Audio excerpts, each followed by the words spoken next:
सुप्रभात। मैं शिल्पी जैन, हिंदी अध्यापिका, विद्या बाल भवन सीनियर सेकेंडरी स्कूल वसुंधरा। आज मैं आप सबके सामने लेकर आई हूँ कविता समाधि, जिसे लिखा गया है कवित्री सुभद्रा कुमारी चौहान द्वारा। आज जो खुली सांस हम ले रहे हैं, जो आज़ादी की सांस हम ले रहे हैं खुले आसमान के नीचे, ये सांस पहले संभव नहीं थी। जी हाँ, ये सांस पहले लेनी इतनी संभव नहीं थी। इस सांस को लेने के लिए, इस आज़ादी की सांस को मिलाने में हमारा काम किया है हमारे बहुत से वीर पुरुषों ने और बहुत सी वीरांगनाओं ने।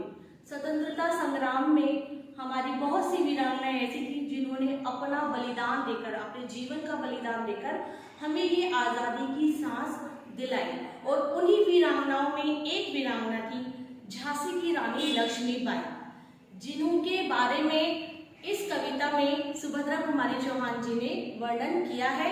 और इस कविता के माध्यम से उन्होंने रानी लक्ष्मीबाई को श्रद्धांजलि अर्पित की है। तो आइए हम चलते हैं अपनी कविता की ओर। इस समाधि में छिपी हुई है एक राख की ढेरी, जलकर जिसने स्वतंत्रता की दिव्य आरती फेरी। तो सुभद्रा कुमारी चौहान जी रानी लक्ष्मीबाई के बारे में बताते हुए कहती हैं, उनके बलिदान का वर्णन करते हुए कहती हैं कि ये जो समाधि है, यानी कि रानी लक्ष्मीबाई की जो समाधि है, ये कोई छोटी मोटी समाधि नहीं है।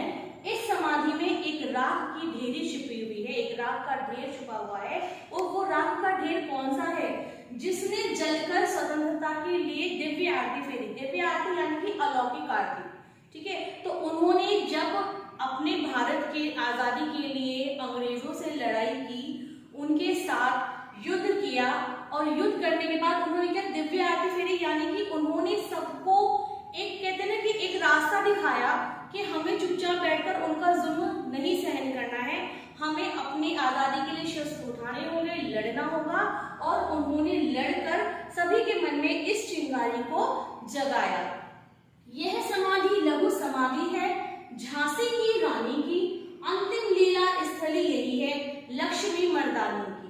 वो कह रहे हैं अंतिम लीला स्थली, यानी कि वो स्थान जहां पर व्यक्ति ने अंतिम सांस लिया हो, ठीक है। वो स्थान अंतिम स्थली, यानी कि वह स्थान जहां पर व्यक्ति ने अंतिम सांस लिया हो। तो वो कह रहे हैं कि ये जो समाधि है, ये छोटी सी समाधि आपको दिखाई दे रही है, ये वही स्थान है जहां पर रानी लक्ष्मीबाई ने लड़ते लड़ते अपने प्राणों का बलिदान कर दिया था।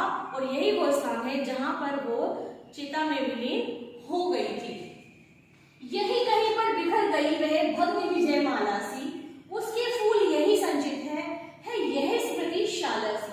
वो कह रही हैं कि यही कहीं पर, यानी कि अंग्रेजों से युद्ध करते हुए यही कहीं पर वह बिखर गई भग्न विजय माला सी। विजय माला यानी कि भग्न होना, यानी कि खंडित होना। जब कोई माला टूट जाती है तो क्या होता है, मोती बिखर जाते हैं। तो उसी का मोती की माला के रूप में वर्णन करते हुए वो कहती हैं कि यही कहीं पर बिखर गई थी, यानी कि इसी के स्थान पर रानी लक्ष्मीबाई अंग्रेजों से युद्ध करते हुए मोतियों की माला के समान बिखर गई।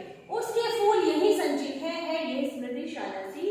और उनके फूल को क्या किया, इकट्ठा करके यहीं पर रख दिया। यानी कि जो फूलों की माला, जो मोती की माला होती है कि बिखर जाते, तो हम क्या करते हैं, हम मोती इकट्ठा करके रख लेते हैं, उसको वापस संजो लेते हैं। तो वो कह रहे हैं कि जब अंग्रेजों से युद्ध करते हुए वो यहीं पर शहीद हो गई, तो उनकी स्मृति के फूलों को, स्मृति यानी कि उनकी याद हुए फूलों को संजोकर इस समाधि में रखा गया है।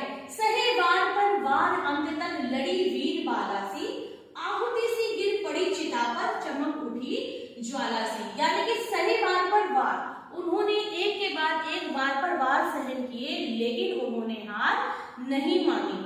अंतिम श्वास तक वो अकेली अंग्रेजों से लड़ती रही।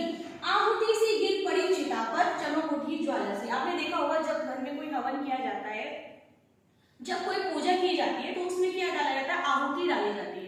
आहुति डालने से क्या होता है कि जो ज्वाला होती है, जो यज्ञ अग्नि होती है, वो भड़क उठती है, एकदम से तेज जलने लगती है।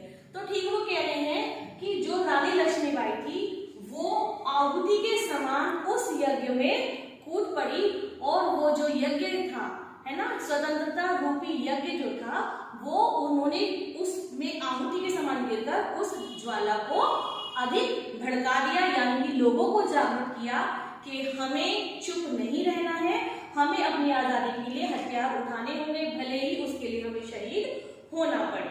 ठीक है, तो आई होप कि आप लोगों को कविता समझ में आई होगी कि हमारे स्वतंत्रता में आज जो खुली सांस हम ले रहे हैं, जिस खुले आसमान के नीचे हम रह रहे हैं, वो स्वतंत्रता हमें बहुत मुश्किलों से मिली है। ठीक है, तो मिलते हैं हम अपनी कक्षा में, तब तक के लिए आप सभी को सुप्रभात।